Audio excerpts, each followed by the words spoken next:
Finding member forces in a pin-jointed truss is a key skill that engineers use to analyze trusses. Truss members experience tension, compression, or zero force members. In this tutorial, I will solve two examples using qualitative analysis, and I will find forces in trusses. This is part of my video series on IStructE certificate in structural behavior. Let us get straight into first example. In this example, we have a pin jointed truss and we have to identify forces, either tension, compression, or zero force members for this loading given. There are four options to choose from, and these options, they look pretty much similar to each other, and it's very difficult to decide which one is correct.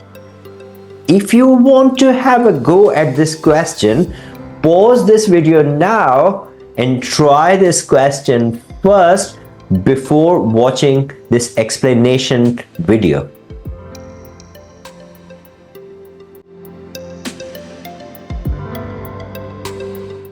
Let me now assess these options individually. First, I will go through a very quick solution. In a couple of seconds, I will be able to solve this question, and then we'll go through a detailed solution. I believe that for these kind of questions, you should be able to find out tension, compression, and zero force members without looking at options.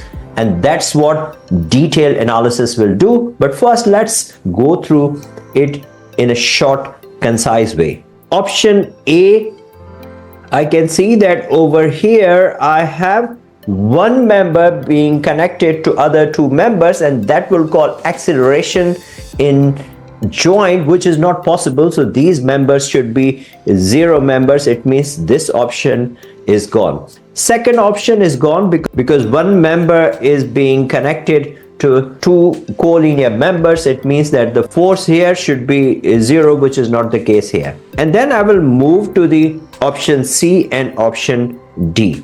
In option D, I have zero force member here and zero force member here, and that leaves me with this top joint. When two joints are connected less than 180 degrees and no external load is applied, the forces in those joints have to be zero. And here I don't have zero forces, which means that this option is gone as well. So the correct answer is option C. Now let us find out in detail how can we come up with these members which have tension, compression, and zero force. Before I go ahead and solve this structure and determine tension, compression, or zero force members, I want to remind you of golden rules that we discussed in my earlier videos, and you can find information about these videos by clicking on right side screen. So the golden rule 1 was, if you had two members that are connected and the angle between them is less than 180 degree, the forces in these two members will be zero. Rule number 2 was, if you have two members connected and another member is being attached, this joint will undergo acceleration, which is not possible. It will cause instability. So the force in this member will be zero. And rule number 3 was, if you have collinear members, the forces in these collinear members will be same. So if it is compression, left member, right member will have compression as well. In left member, if we have tension, right member will have tension as well. And remember that for these two rules, no external load is applied. Now let us get back to our example and see how these rules apply to this truss. So the first thing which I can see over here is this member. This member is being connected here and it is following this rule 2. It means that this member will be zero. So let me rub this off, and over here this member will be zero as well because it is following this rule 2. So let me rub these members off. And then if you have a look at this member here and this member here, again it is following rule number 2. So force in these two members will be 0 as well. Let me rub off these two members as well, because force in there will be equal to 0.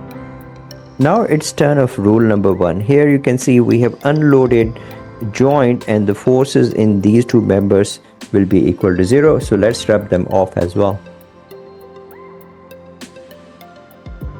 So now we have a situation where only few members are left.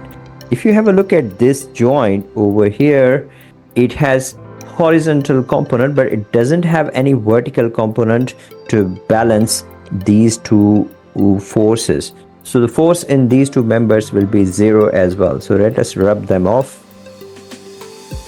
Apparently this situation looks quite dangerous, and in real life this will not happen, but here for the sake of analysis we have these 0 force members. And remember, 0 force members are there to take into account effects of instability or buckling, or when we have long members we use 0 force members. Now first thing which I want to do, I want to remind you of one other thing as well. Forces pointing away from the joint, they indicate tension, and forces pointing towards the joint, they indicate compression.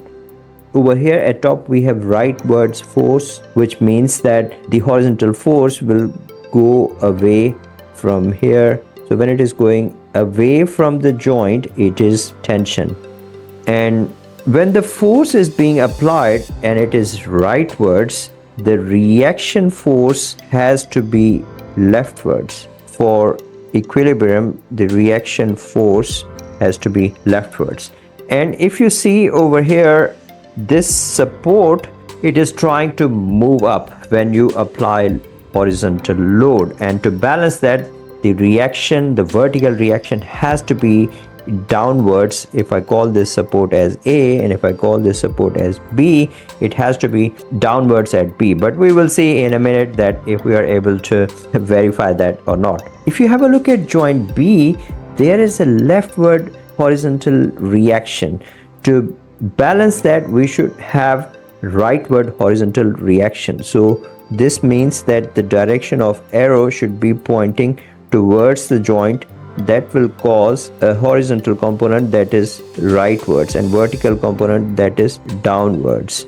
And when the force is pointing towards the joint, we call it as compression. So we have compression in these members, and the reaction over here, because the vertical component is having a downward force, the reaction here has to be upwards. Now we have determined forces in almost all the members, and here when we have upward force, here the vertical component is upwards, so we need a downward force in this member, which means that arrows are pointing away from the joint. So when arrows are pointing away from the joint, this is giving us rightward force and downward force. This means that we have tension over here and tension over here. And when we have upward force at left support and the vertical component is going up and horizontal component is going towards right, then the reaction at A has to be a downward reaction. Now let me bring back all the forces that I rubbed off. All other forces in members are 0. So let me bring this back. The forces in these members, they will be equal to 0. So let's put zeros in all the members. And now let me go to the options and see which option is correct. I believe that for these kind of questions, you should be able to solve these questions without looking at options and determine if there is tension or compression. That is the basic understanding of structural engineering. Every structural engineer should understand how these forces are channeled and where do we have 0 forces. So the correct answer is option C. Let me now switch gears and move to the next problem. Here again we have a pin jointed truss and we have to identify forces. We will have 4 options. There are 4 options to choose from, and I suggest that you have a go at this question first before you see this explanation. So have a go and see which option do you think is correct. Pause this video now and try this question first. Let me go back to these options. Looking at this truss, you can see that we're trying to squeeze this truss, which means that when you're trying to squeeze a ruler, what happens? You have tension at top and compression at bottom. So anything which has got tension at bottom, it means that is wrong. So here we have tension at bottom. This is wrong. We have tension at bottom over here.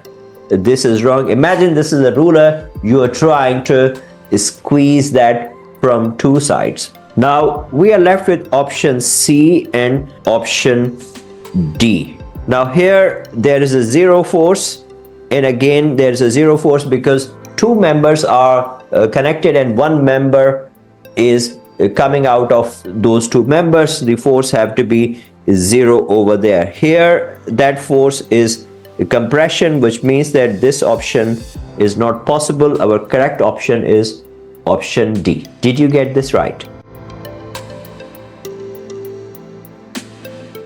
I will again be using the 3 rules. Rule 1, that if we have 2 members connected together and the joint is unloaded and the angle is less than 180, the forces in these members will be 0. Rule number 2 is that if we have 2 members and another member is being connected, it will cause the joint to accelerate and it will cause instability. So that's why the force has to be 0 in that member. And collinear members will either have tension or compression. Tension is indicated by arrows pointing away from the joint, and compression is indicated by arrows pointing towards the joint. Let us apply these rules to our next question.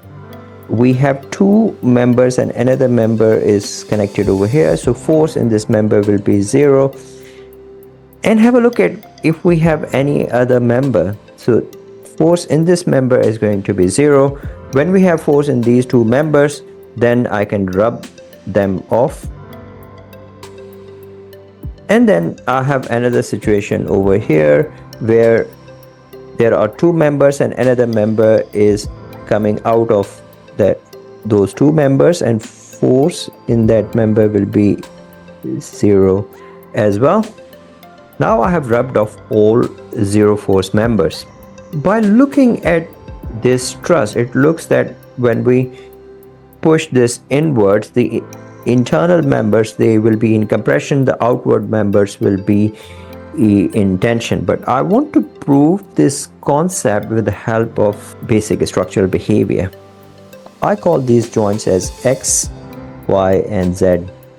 To balance these reactions at X and Y, as I'm squeezing this truss, the force in these internal members, they should be pointing towards the joint, which means that there should be compression here and compression, compression, and compression here. That will balance this horizontal force at X, and the vertical force will be downwards. To balance that force, the forces in these outward members will be pointing away from the joint. So when it is pointing away from the joint, then you have tension, tension, and tension. Now I will bring back all the members which I rubbed off, and this will give me 0 forces in these. I still have 1 force remaining, that is force in this top vertical member.